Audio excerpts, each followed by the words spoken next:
તે બે મનુષ્યો માટે કરવા યોગ્ય શ્રેષ્ઠ કર્મ છે અને આપ બધા અહીંયા ધર્મ લાભ પ્રાપ્ત કરી રહ્યા છો,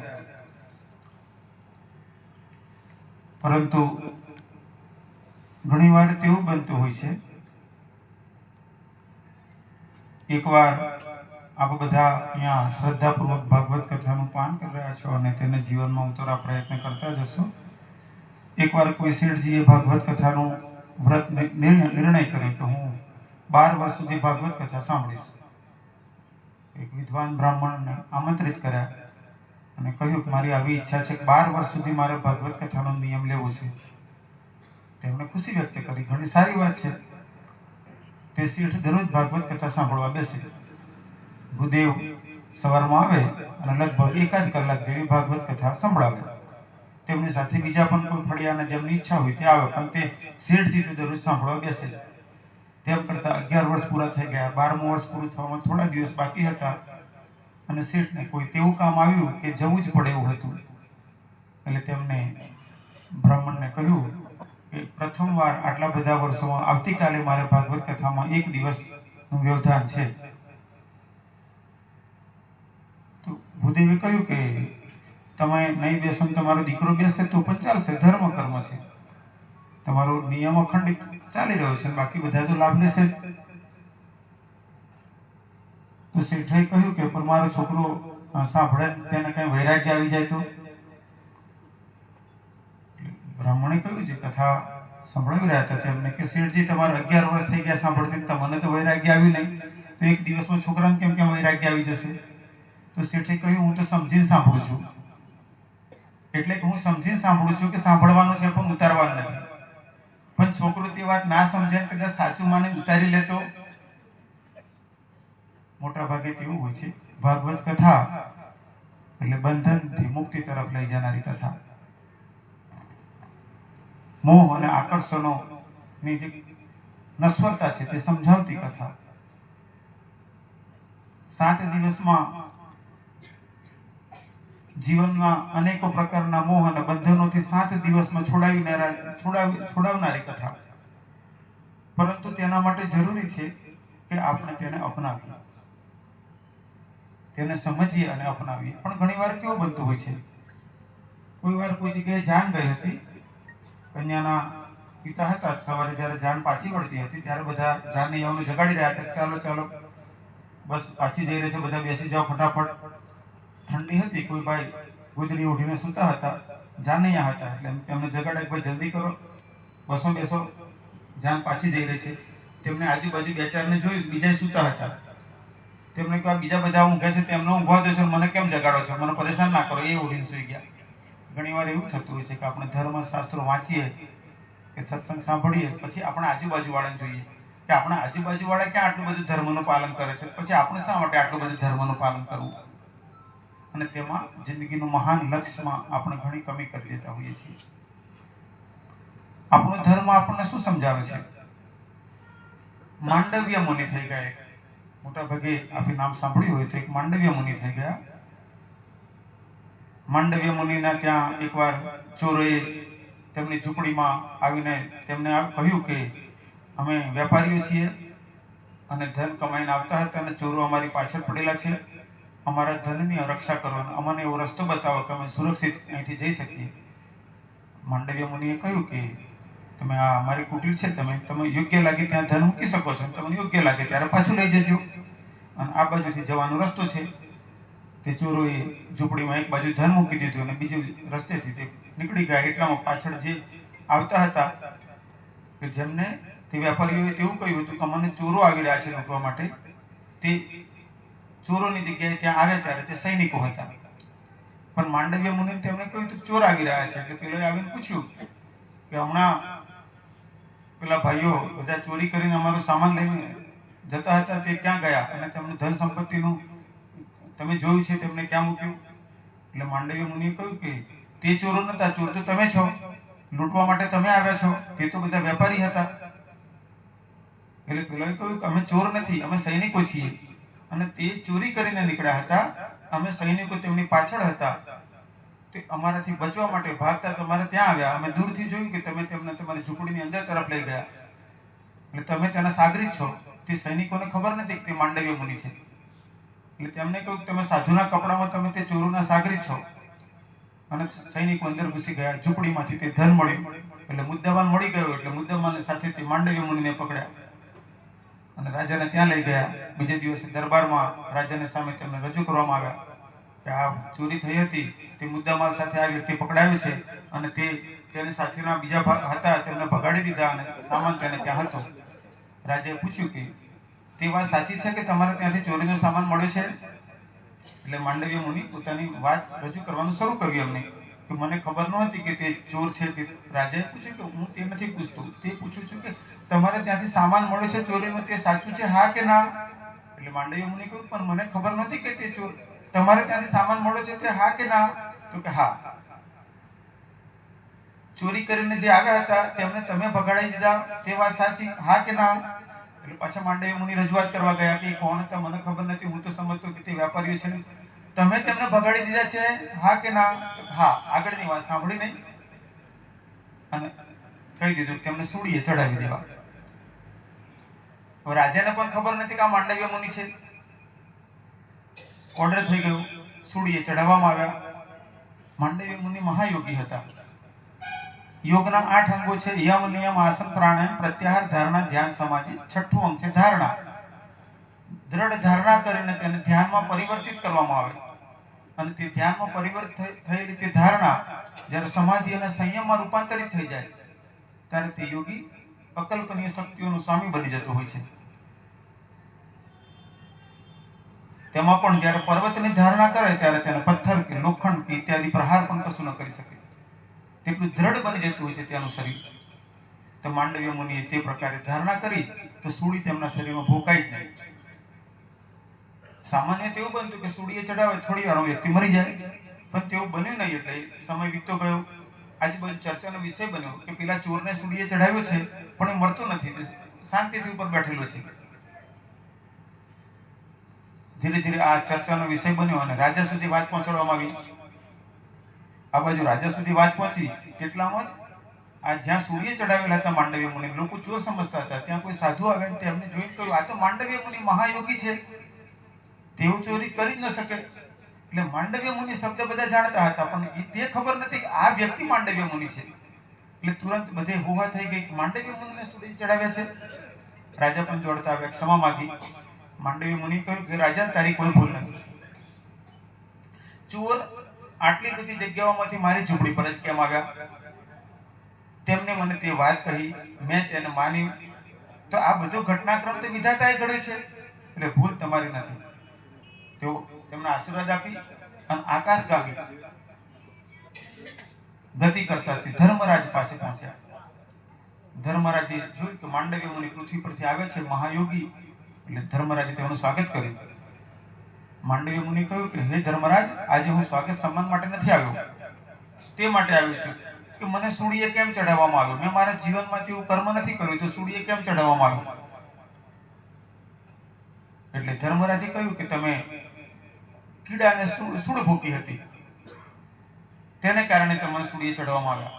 એટલે માંડવ્ય મુનિએ તુરંત આંખ બંધ કરી યોગ શક્તિનો પ્રયોગ કર્યો, સંકલ્પ કર્યો તો તેમની ભ્રુકુટીમાં એક પ્રકાશ પ્રગટ થયો અને તેની સાથે તેમણે સંકલ્પ કર્યો હતો કે મેં તે કીડાને કયા સમયે સૂળ ભૂકી હતી.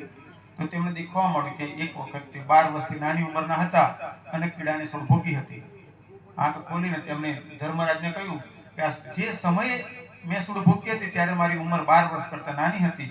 સનાતન ધર્મ પ્રમાણે કોઈ પણ મનુષ્ય તેના જન્મ જે ક્ષણે થયો તે ક્ષણથી 12 વર્ષ સુધીમાં જે કર્મ કરે છે તેનું ફળ તેને સ્વપ્નમાં અથવા તો સૌમ્ય અવસ્થામાં આપવામાં આવે છે, કઠોર રૂપે નહીં.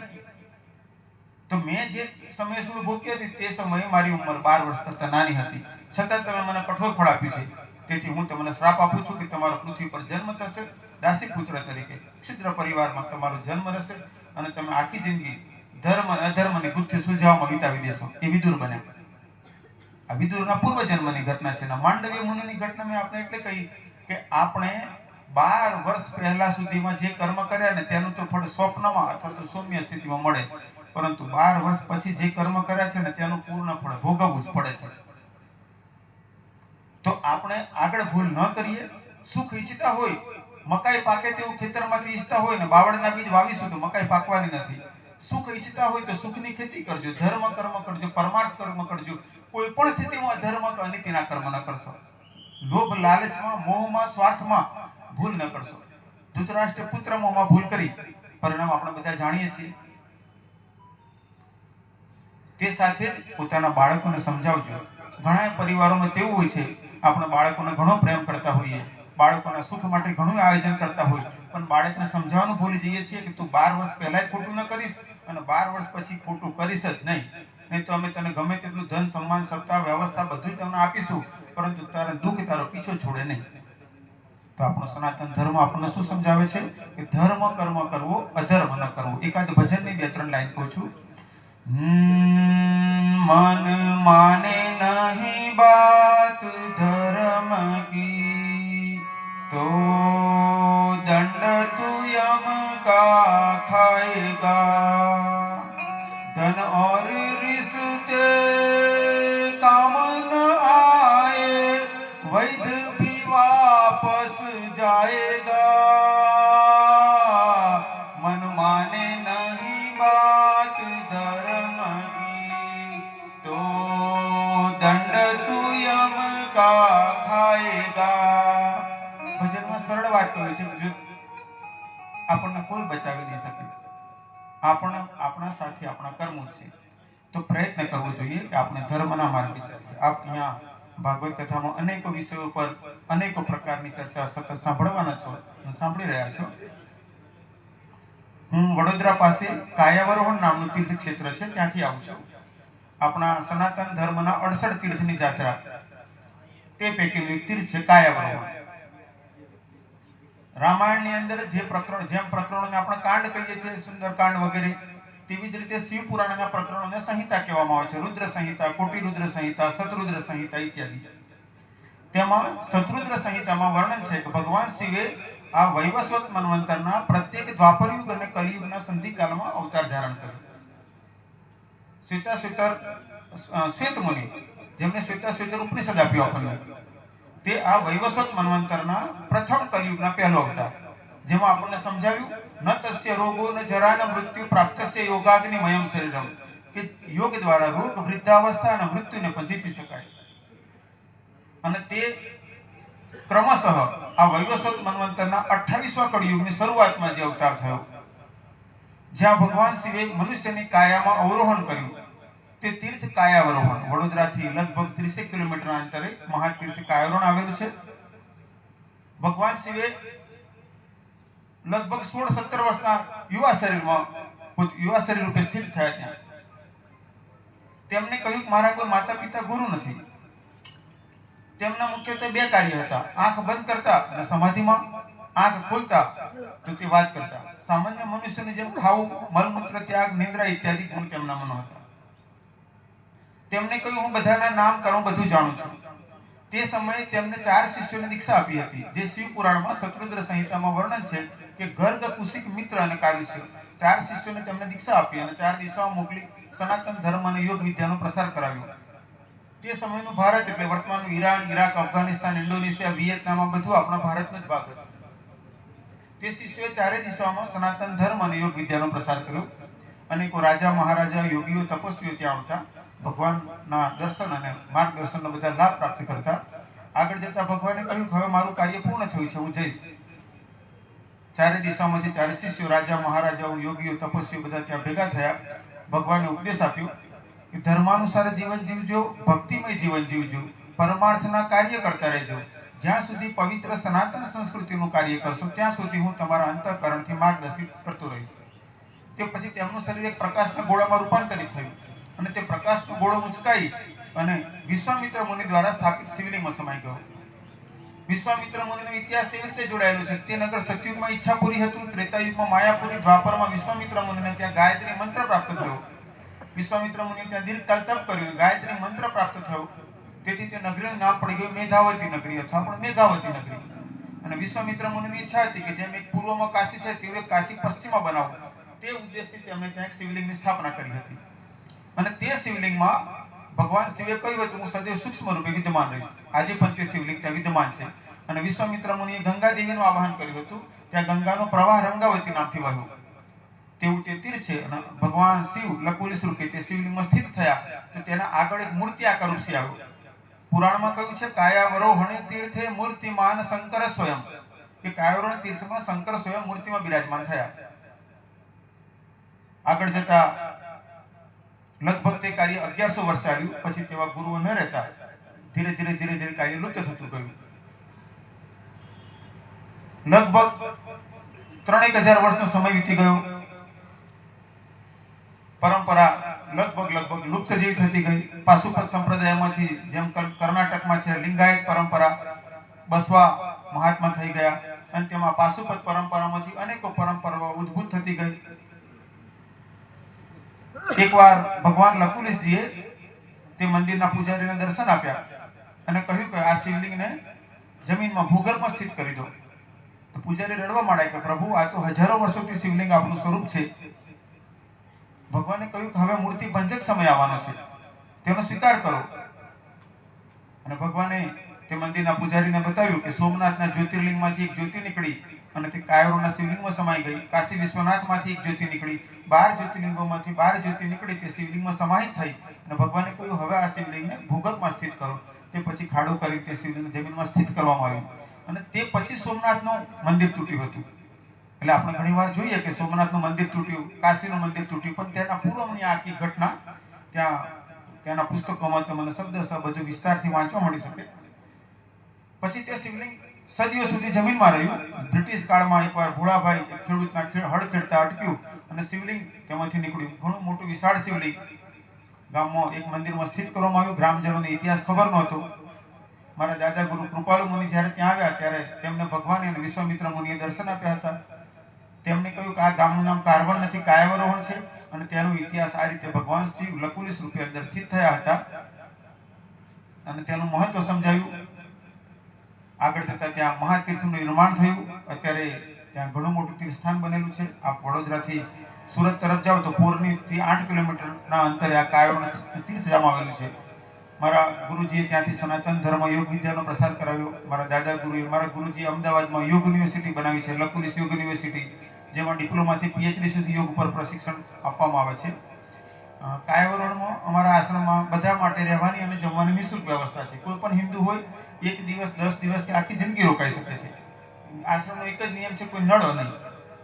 ત્યાં બધાને શીખવામાં આવે છે યોગ કેવી રીતે કરવો, યજ્ઞ કેવી રીતે કરવું, દેવ પૂજન કેવી રીતે કરવું, સંધ્યા કર્મ કેવી રીતે કરવું. ત્યાં ગુરુકુળ બનાવેલું છે. અંગ્રેજી માધ્યમમાં શિક્ષણની સાથે સંસ્કૃત સ્પીકિંગ બધાને શીખવામાં આવે છે. તલવારબાજી શીખવામાં આવે છે. રાઇફલ શૂટિંગ રેન્જ બનાવેલી છે. હોર્સ રાઇડિંગ રિંગ બનાવેલી છે. માર્શલ આર્ટ, યજ્ઞ, યોગ બધું છોકરાઓને કરતા આપણે આપણા સનાતન ધર્મ માટે આ બધાની જરૂર છે. ટૂંકમાં વર્તમાનમાં આપણે શું કરવું જરૂરી છે? તો ધર્મનું કર્મ કરતા જઈએ, પોતાના મનને માયા મોહથી મુક્ત કરતા જઈએ. છેલ્લી એકાદ વાત કહીને પૂરું કરીશ, પણ તે પહેલા આપણા ભારતની વર્તમાનની સ્થિતિ વિશે પણ ટૂંકમાં કહું. આપ મોટાભાગે અહીંયા બધા બ્રાહ્મણો છો. આપણે પ્રયત્ન કરવો જોઈએ આપણા પરિવારમાં કોઈ એવું વ્યક્તિ ન હોય કે જેને સંધ્યા કર્મ કરતા, યજ્ઞ કરતા અને પંચોપચાર, ષોડશોપચાર, દેવ પૂજન કરતા ના આવડતું હોય. આપણે જ્યારે બ્રાહ્મણ તરીકેનો શબ્દ આપણે જ્યારે કહીએ છીએ તેની સાથે કેટલુંક નિયમો પણ લાગી જાય છે, કેટલુંક શિક્ષણ પણ લાગી જાય છે. જ્યારે જેમ સૈનિક એટલે સૈનિકની સાથે આવે કે શસ્ત્રનો પ્રશિક્ષિત વ્યક્તિ છે જે રક્ષા કરી શકે છે, તો બ્રાહ્મણોએ સંધ્યા કર્મ શીખવું જ જોઈએ. પરંતુ મુસ્લિમ આક્રમણો થયા અને તે મુસ્લિમ આક્રમણો અને બ્રિટિશ કાળ આવ્યો તેમાં આ બધું વિખેરાતું ગયું. તો આપણા ત્યાં બ્રાહ્મણનો બાળક અથવા તો બ્રાહ્મણ રાજાના દરબારમાં જાય, કદાચ તેના પગ મેલા હોય તો પણ રાજા તેમના આસન પર બેસાડતા, મુગટ એક બાજુ મૂકીને તેમના ચરણો પ્રણામ કરતા. આ આપણા દેશની પરંપરા હતી. અહીંયા રાજા કરતાં પણ બ્રાહ્મણનું શ્રેષ્ઠ સ્થાન હતું. તો આપણે કંઈક કરવાની જરૂર છે કે જે ચૂકી ગયા છીએ કે દરેકને સંધ્યા કર્મ આવડવું જ જોઈએ. ચાલે જ નહીં. પરંતુ અત્યારે સ્થિતિ એવી થઈ કે છોકરા PhD કર્યું હોય, માસ્ટર કર્યું હોય, પરંતુ સંધ્યા કર્મ ના આવડતું હોય. સંધ્યા કર્મ શીખવામાં લગભગ 20-25 મિનિટ લાગે. પૂજન આવડવું જોઈએ. પંચોપચાર પૂજન અને ષોડશોપચાર પૂજન, માનસિક પૂજન આવડવું જોઈએ. તેવું યજ્ઞ બ્રાહ્મણનો બાળક છે, તેને સાધન સામગ્રી મૂકી આપી એટલે તે બ્રાહ્મણનો બાળક વિધિ વિધાનથી યજ્ઞ કરી શકવું જોઈએ. આ આપણી પરંપરા હતી. વર્તમાનમાં આપણે છોકરાઓને કહીએ ને કે 10 પિક્ચરના નામ કહો તો 25 કહી દે આપણને કદાચ. કેટલા ગીત સંભળાવી દે, કેટલાય બધા. પણ આપણે કહીએ કે 6 દર્શન શાસ્ત્રના નામ કહો તો મુશ્કેલ છે. સાંખ્ય, યોગ, ન્યાય, વૈશેષિક, પૂર્વ મીમાંસા, ઉત્તર મીમાંસા, આટલું કદાચ 100 માંથી 50 કદાચ બોલી શકે, 50 ન પણ કહી શકે. આપણે 11 ઉપનિષદના નામ પૂછીએ તો કદાચ કેટલાયને ખબર ના હોય. તો આ ક્યાંય ખુશ થવા જેવી વાત નથી આપણા માટે. આપણે વ્યથિત થવાની વાત છે. અને આપણે ચૂક્યા છીએ આ બધું, અને આપણે તે સુધારવું જોઈએ. 16 સંસ્કાર બધાને થવા જોઈએ. અત્યારે સ્થિતિ એવી છે ને કે આપણે પૂછીએ કે 16 સંસ્કારના સાચા ક્રમમાં નામ કેટલા બ્રાહ્મણોને ખબર છે? કોઈ આંગળી ઊંચી નથી કરવાની, ફક્ત પોતાને પૂછજો કે ગર્ભાધાન સંસ્કારથી અંત્યેષ્ટિ સંસ્કાર, આ 16 સંસ્કારોના નામ આપણને કેટલાને ખબર છે? આપણે ચૂક્યા છીએ, ઘણું બધું ચૂક્યા છીએ. આપણા ઘરમાં બધાને તેવું હોવું જોઈએ કે 16 સંસ્કારના નામ ખબર હોવા જોઈએ. 16 સંસ્કાર કેમ કરવામાં આવે છે, તેનું શું પરિણામ છે, આપણા 6 દર્શન શાસ્ત્રો શું છે, અને સાંખ્યથી શરૂ કરીને ઉત્તર મીમાંસા બ્રહ્મસૂત્ર સુધીની અંદર શું કહેવામાં આવ્યું છે, આપણા 11 ઉપનિષદો શું સમજાવે છે, અને તેનું આપણે ઈશ ઉપનિષદથી શરૂ કરીને બૃહદારણ્યક અને છાંદોગ્ય બધું આપણને જાણકારી હોવી જોઈએ. પરંતુ સ્થિતિ એવી છે કે કાર ચલાવતા આવડતી હોય, ટુ વ્હીલર ચલાવતા આવડતું હોય, કોમ્પ્યુટર ચલાવતા આવડતું હોય, કેટલી મોબાઈલ એપ્લિકેશન ચલાવતા હોય, સંધ્યા કર્મ ના આવડતું હોય, યજ્ઞ ના આવડતું હોય, તો આપણા માટે ક્યાં શરમાવાની વાત છે? આપણે સુધારવાની વાત છે. ધર્મ કર્મ કરવું એટલે ફક્ત મંદિરમાં પ્રણામ કરી આવે તેટલેથી સીમિત ન રહેશો. ધર્મ કર્મ કરવું એટલે ધર્મ શીખવો અને ધર્મ શીખવવો.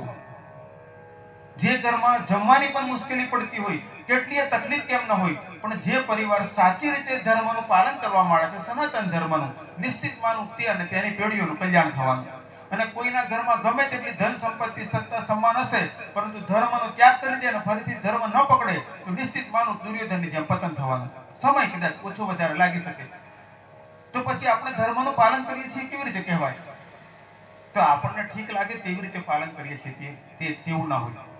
તેના માટે આપણા શાસ્ત્રોએ ગ્રંથો આપ્યા છે આપણને, અને આપણે તે જાણવા જોઈએ, તે વાંચવા જોઈએ. તો પ્રયત્ન કરજો તમારા બધાના ઘરમાં 6 દર્શન શાસ્ત્રો જરૂર હોય, 11 ઉપનિષદ જરૂર હોય. ભગવદ્ ગીતા, 6 દર્શન શાસ્ત્ર અને 11 ઉપનિષદ, આ ગ્રંથો એવા છે કે તેમાં કોઈ જગ્યાએ આગ્રહ નથી કર્યો કે તમે આ દેવની પૂજા કરો કે આ દેવની પૂજા કરો, પરંતુ તેમાં આપણા માનવ માત્રના કલ્યાણનું જ્ઞાન વિજ્ઞાન છે. તો આજે અહીંયા ભાગવત કથામાં મારું તો આકસ્મિક આવવાનું એક યોગ બની ગયો. અમારો અરવલ્લી જિલ્લામાં એક યોગાશ્રમ છે. અત્યારે ભારતમાં અમે 23 સંસ્થાઓ બનાવેલી છે. કેટલીક જગ્યાએ કાર્ય ચાલી રહ્યું છે. 31 સુધીમાં 100 સંસ્થાઓનું આયોજન છે, જ્યાં ગૌશાળાઓ બને, ગુરુકુળ બને, શસ્ત્ર વિદ્યા શીખવામાં આવે અને શાસ્ત્ર વિદ્યા શીખવામાં આવે. એવું અમારું અરવલ્લી જિલ્લામાં અહીંયા મેઘરજની પાસે કંભરોડા ગામમાં લકુલીસ યોગાશ્રમ અરવલ્લી નિર્માણ કરેલું છે. અને વિનોદભાઈ પંડ્યા તેમને ત્યાં પ્રમુખની જવાબદારી સોંપેલી છે. અને વિનોદભાઈ પંડ્યા તમારા ધંબોલાના ભાણેજ થાય. તો ત્યાં ધંબોલા ગામમાં કથા નિમિત્તે કનૈયાલાલ ને બધી મિત્ર મંડળી આમંત્રણ આપવા ત્યાં આવેલા હતા, અને મને આમંત્રણ આપ્યું. વિનોદભાઈની ઈચ્છા હતી કે મને આપ જરૂર પધારો. તો મને અહીંયા ઘણી ખુશી થઈ કે આપ બધા અહીંયા ભાગવત કથા નિમિત્તે એકઠા થયા છો. છેલ્લે એક નાની વાર્તા કહીને સત્સંગ મારું પ્રવચન પૂરું કરીશ. એક ગામમાં એક આર્મીની નાની બટાલિયન હતી. એ ત્યાં કોઈ કાર્ય માટે ત્યાં રોકાયેલી હતી. આર્મી વાળા ભાઈઓ કઈ કામ જરૂર હોય તો ગામમાં જતા હતા. કોઈ આર્મીનો સૈનિક ગામમાં ગયો તો એને બાલ નાના કરાવવા હતા. તો ત્યાં નાઈથી વાત થઈ. તો નાઈ બધા નાના નાના વાળ કરાવીને સૈનિકો ત્યાંથી જવા માટે આવતા હતા, પણ કેટલાય લોકો ત્યાં મુંડન કરેલા જોયા. એટલે સૈનિકે પૂછ્યું કે આ બધા ગામમાં મુંડન કેમ કરાવેલું છે? એટલે નાએ કહ્યું કે અમારે અહીંયા શંખ મહારાજ મરી ગયા છે. એટલે પેલા પૂછ્યું કે શંખ મહારાજ કોણ હતા? તો તમને ખબર નથી, ઘણા મોટા મહાત્મા હતા. અને આ બધી પેલા વાત કરી. અને અમારા આજુબાજુના બધા ઘણા માનતા હતા. એ શંખ મહારાજનું શરીર છૂટી ગયું એટલે બધાએ મુંડન કરાવી છે. બીજે ત્રીજે દિવસે પાછો સૈનિક આવ્યો, ત્યારે પણ બીજા બધાથી અવાજ સાંભળી તેને વિચાર્યું કે હું પણ મુંડન કરાવી લઉં, એટલે સૈનિકે પણ મુંડન કરાવ્યું. એટલે જ્યારે ત્યાં પરેડ ચાલતી હતી, કમાન્ડરે જોયું કે નાના બાલની જગ્યાએ મુંડન હતું. એટલે અને એક સૈનિકને કેટલાય સૈનિકોએ આ રીતે કરાવેલું હતું મુંડન. પૂછ્યું કે તમે મુંડન કેમ કરાવેલું છે? એટલે સૈનિકો, સર સંઘ મહારાજ મર ગયે હૈ. એટલે કમાન્ડરે પૂછ્યું કે સંઘ મહારાજ કોણ હૈ? संघ महाराज कौन है? तो પેલા બड़े महात्मा जी थे, बड़े प्रसिद्ध थे. कमांडर आगे पूछू, आप कैसे जानते हो? यहाँ गांव वाले सभी बहुत मानते हैं, हम भी लोग श्रद्धालु है, इसलिए हमने भी मुंडन कराया है. એટલે કમાન્ડર એક કમિટી બનાવી, તપાસ કરવામાં આવે. આપણે અહીંયા રહીએ છીએ અને આવા કોઈ મહાન મહાત્માનું શરીર છૂટ્યું અને બધાએ મુંડન કરાવ્યું છે અને ગામવાળા આજુબાજુના આટલા બધા શ્રદ્ધાળુ છે, તો શું વાત છે? કમાન્ડર પણ શ્રદ્ધાળુ હતા, તેમણે કમિટી બનાવી. કમિટીને મોકલી, પેલા નાય પાસે ગયા. નાઈએ કહ્યું, ભાઈ અમારા પેલા મહારાજ છે ગામમાં, મંદિરમાં પૂજારી છે, તેમને મુંડન કરાવ્યું અને તેમને ખબર છે આ સંત મહારાજની. પછી ગામવાળા બધાએ મુંડન કરાવ્યું. એટલે પછી તે ટીમ તે મંદિરના પૂજારી જે ભૂદેવ હતા એમની પાસે ગયા. ભૂદેવે બધાને કહ્યું હતું કે સંત મહારાજ મરી ગયા છે, એટલે મેં મુંડન કરાવ્યું છે. એટલે ભૂદેવને પૂછ્યું. એટલે ભૂદેવે પહેલા તો વાત ટાળી, પણ પછી આગ્રહ કર્યો. એટલે ભૂદેવે કહ્યું કે અહીંયા હું મંદિરમાં દરરોજ પૂજા કરતો હતો, નજીકમાં કુંભારવાસ છે, તો કેટલાક વર્ષથી ચાલતું હતું કે ગધેડા નાનું બચ્ચું જ્યારે દરરોજ આરતીનો સમય થાય અને હું શંખ વગાડું તો મારા શંખનો અવાજ સાંભળીને બચ્ચું ભૂખતું. પછી એ બચ્ચું મોટું થઈ ગયું, એ ગધેડું મોટું થયું, પણ એને આદતમાં બની ગયું કે દરરોજ શંખ વગાડું આરતીના સમય, જેવો શંખનો અવાજ થાય એટલે ગધેડું ભૂખવા માંડે. એટલે પછી મારે એક સિસ્ટમ બનાવવી પડી, શંખ વગાડી અને અટકવાનું, એક ગધેડું ભૂકે, એનું ભૂકવાનું પતી જાય પછી આરતી કરવાની. આવું કેટલાય વર્ષથી ચાલતું હતું. થોડા દિવસો પહેલા ગધેડું મરી ગયું. હવે હું શંખ વગાડું પણ મારા મનમાં તેની યાદ જાય નહીં. એટલે આરતીમાં મન લાગવાની જગ્યાએ પાછું વારંવાર ગધેડું યાદ આવે. એટલે મેં મુંડન કરાવી દીધું. એટલે મુંડનને કારણે મને યાદ રહે કે ગધેડું મરી ગયું છે. મને બીજાએ પૂછ્યું કે મહારાજા મુંડન કેમ કરાવ્યું? હવે હું જો એમ કહું કે ગધેડું મરી ગયું છે એટલે મુંડન કરાવ્યું તો મારી મજાક થાય. એટલે મેં પછી એમ કહ્યું કે શંખ મહારાજ મરી ગયા. એટલે પેલા પૂછ્યું શંખ મહારાજ કોણ હતા? એટલે પછી મેં એની કથા કહી કે ભાઈ શંખ મહારાજ મોટા મહાત્મા હતા, આવું હતું. એટલે પછી બીજાએ વિચાર્યું કે આટલી બધી વાત સાંભળે, બીજાએ મુંડન કરાવ્યું, ત્રીજાએ કર્યું, એમ કરતા આખું ચાલ્યું. આપણે પણ ધર્મમાં ઘણીવાર વર્તમાન સ્થિતિમાં આવી સ્થિતિઓ આવતી હોય છે. આપણે જાગવાની જરૂર છે. આપણે આપણા ઉપનિષદોમાં, આપણા દર્શન શાસ્ત્રોમાં, આપણા પુરાણોમાં, આપણા બ્રાહ્મણ ગ્રંથોમાં, આપણા આરણ્ય ગ્રંથોમાં, આપણા સ્મૃતિ ગ્રંથોમાં જે કહ્યું છે તે જાણીને પાલન કરવું જોઈએ. અને બધા કદાચ એટલું જાણવા માટે પ્રયત્ન ન કરી શકો. અહીંયા જેમ ભૂદેવ આચાર્ય શ્રી આવેલા છે, તેવા વિદ્વાન વ્યક્તિઓ જ્યારે આપણને સમજાવતા હોય ત્યારે તેને ઠીક સમજવું જોઈએ અને પ્રયત્ન કરવો જોઈએ કે આપણે જીવનમાં ધારણ કરીએ. છેલ્લે પ્રયત્ન કરજો કે તમારા ઘરમાં જન્મ દિવસે કોઈ મીણબત્તી સળગાવીને ફૂંક ન મારતા. આપણે હિન્દુ છીએ, આપણે દીપ પ્રગટાવવાનું અને ભગવાનને પ્રાર્થના કરવાની. ખ્રિશ્ચનોની પરંપરા આપણે નહીં અપનાવવાની. સાથે યાદ રાખજો કે ઘણા વ્યક્તિઓ એવું, ઘરમાં 5 વ્યક્તિ રહેતા હોય, એક વ્યક્તિ દીવો કરીને બાકીના લાગે આપણે બધાનું વાઈફાઈ ચાર્જિંગ થઈ ગયું, પણ ખાવામાં એવું કરતા નથી. બધા પેટ ભરીને ખાઈએ છીએ. તો દરેક વ્યક્તિએ પોતાના જીવાત્માના કલ્યાણ માટે દરરોજ પ્રાર્થના ધ્યાન કરવું જોઈએ, સત્કર્મોમાં જોડાયેલા રહેવું જોઈએ અને વાવી સ્તુતિ મળવાનું છે. કેટલાક કાર્યો જરૂર કરી શકાય. દરરોજ કીડીને લૂંટ નાખો, મંકોડાને ગોળ મૂકો, માછલીને ક્યાંક મોકો મળે તો મમરા ખવડાવવા. ફળિયામાં જે કૂતરા હોય યાદ રાખો આપણા વાળા જ હોય મોટા ભાગે. અંતમતી સુગતિ, કૂતરાને સેવા કરવી કે ગાયની સેવા કરવી કે જીવ માત્રની સેવા કરવી, આપણો ધર્મ એવું કહે છે કે જ્યાં આપણે મદદરૂપ થઈ શકે. પરમાર્થના કર્મ કરતા રહેજો, દેવ કર્મ કરજો, મંત્ર જપ, યજ્ઞ, યોગ આ બધાથી જોડાયેલા રહેજો. છેલ્લે યાદ રાખજો, અહીંયાથી કોઈ કાંઈ લઈને ગયું નથી કર્મો સિવાય. છેલ્લે બધું અહીંનું અહીં જ રહી જતું હોય છે. તો ભાગવત કથામાં આ વાત તમને વિશેષ સમજવા મળશે. તમારું જીવન સત્કર્મમાં વપરાતું રહે. અત્યારે ભારત દેશમાં 9 રાજ્યોમાં આપણે લઘુમતીમાં છીએ. ભારત દેશની સ્થિતિ એવી છે કે 9 રાજ્યોમાં આપણે લઘુમતીમાં છીએ. 35-36 ઘરમાં આપણું ભળ્યું, 9 ઘર અત્યારે સળગી રહ્યા છે અને આપણે બાકીના ઘરવાળા આપણે નિશ્ચિંત છીએ. આપણને એમ લાગે છે કે આપણે કોઈ ચિંતાનું કારણ નથી, પણ પહેલા એ પણ એવું જ વિચારતા હતા. ભારતનું એક રાજ્ય એવું છે કે જેમાં 2.75% હિન્દુ છે, એટલે 100 વ્યક્તિએ 3 હિન્દુ પણ નથી. તો આપણે બધા એમાં વિચારવાની જરૂર છે, જાગવાની જરૂર છે અને આપણે જ્ઞાનની સાથે શસ્ત્ર પ્રશિક્ષણની પણ જરૂર છે અને પરમાર્થ કાર્યોની પણ જરૂર છે. અંતમાં આ બધાને આમંત્રિત કરું છું. અહીંયા અરવલ્લી જિલ્લાના મેઘરજ તાલુકાના કંભરોડા ગામમાં લકુલિશ યોગાશ્રમ નામથી અમારું યોગાશ્રમ છે. ત્યાંથી અમે યજ્ઞ, યોગ, દેવપૂજન, સંધ્યાકર્મ ઇત્યાદિના પ્રસાર માટે અને પરમાર્થ કાર્ય માટે પ્રયત્ન કરીએ છીએ. વડોદરા પાસે કાયવરોહણમાં અમારું ત્યાં તીર્થધામમાં આશ્રમ છે. આપ બધાને જ્યારે મોકો મળે ત્યારે મેઘરજના કંભરોડા ગામે અને આ બાજુ સુરત તરફ જતા વાયા અમારા આશ્રમથી ક્યારેક શક્ય હોય તો રોકાવાની બધી વ્યવસ્થા છે. બધા એસી નોન એસી બધા રૂમ છે, અટેચ ટોયલેટ બાથરૂમ છે. ચાર્જ કશું નથી, ફક્ત હિન્દુ હોવા જોઈએ. જ્યારે મોકો મળે ત્યારે જરૂર આવજો. આપણે બધા સાથે મળીને પ્રયત્ન કરીએ, ધર્મ કર્મ કરતા રહીએ, પરમાર્થ કર્મ કરીએ અને સાથે યાદ રાખીએ કે બાંગ્લાદેશ જેવી સ્થિતિ છે તે સ્થિતિ ભવિષ્યમાં દુનિયામાં ઈરાનમાં, ઈરાકમાં, અફઘાનિસ્તાન, આ બધા દેશ આપણા જ હતા. પહેલાં હિન્દુ જ બધી હતા, મોટા ભાગે સનાતન ધર્મ હતું. આપણે જાગીએ અને ઘર ઘરમાં ફક્ત દેખાવા માટેના શસ્ત્ર ન હોય પણ પ્રશિક્ષિત સૈનિકો બધા ઘરમાં હોય. અંતમાં ભૂદેવને પણ આમંત્રણ આપું છું. એ તો અમારા નજીકથી છે એવું મને વાત કરી, વડોદરાથી. આપ પણ જ્યારે મોકો મળે અમારા આશ્રમ પધારજો.